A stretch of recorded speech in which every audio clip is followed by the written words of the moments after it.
हाँ, तो दोस्तों मेरी खुशी का ठिकाना नहीं था क्योंकि आई थी मेरी 15, 16, 17 साल पुरानी दोस्त। पुरानी क्या, अभी भी दोस्ती है वो मेरी।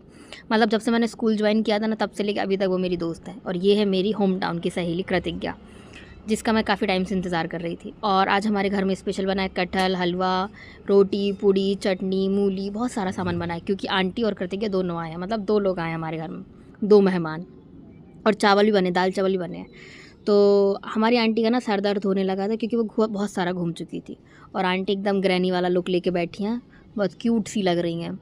तो हम लोग यहाँ पे खाना सब लोग इकट्ठे ही खाना खाते हैं, तो हम लोगों ने सबने खाना लगा लिया और आंटी भी उठ कर आ गई थी।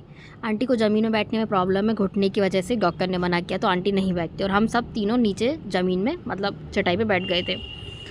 तो और ये किचपिच हो रही है माँ बेटी में। आंटी बोली कम दो चावल, वो करी ज़्यादा लो, ऐसा और वैसा।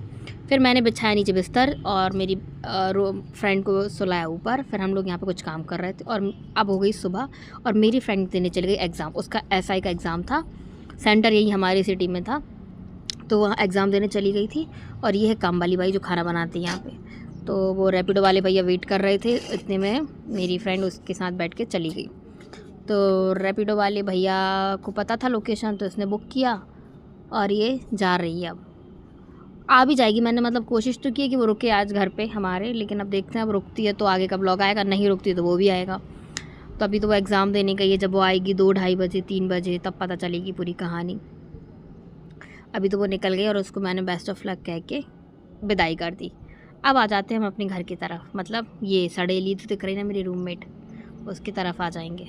ये चली गई मेरी फ्रेंड बैठ के गाड़ी पे, और ये मेरी रूममेट जो पगला रही है यहाँ बैठ के। और ये देखो गुलाब कितना अच्छा खिला है, गुलाब बहुत अच्छा खिला है हमारे घर में। और टमाटर भी बहुत बहुत सुंदर टमाटर भी हो गए। और ये सब पूरी मेहनत है मेरी फर्स्ट रूममेट की, उसको बहुत प्रेम है पेड़ पौधों से, तो वो करती रहती है यहाँ के वहाँ के यहाँ। तो ये हमारी घर की फसल। और हाँ, हमारी क्यूट सी आंटी भी अब जाने के लिए तैयार हो चुकी हैं। उनके कान में बहुत ज़्यादा दर्द होता है, तो वो हमेशा कैप लगा के या फिर कुछ भी मफलर वगैरह लगाती हैं। मैं और आंटी जा रहे थे बस स्टैंड और मेरी रूममेट आ रही थी पीछे पीछे। तो आंटी को हमने बिठा दिया था बस में। अब आंटी 1 से 1.5 घंटे पहुंच जाएंगी अपने घर। और फिर ये मैं वेट कर रही हूँ मेरी रूममेट का, क्योंकि आंटी की फ़ोटो खींच रही थी वो घर पे, बताने कि हाँ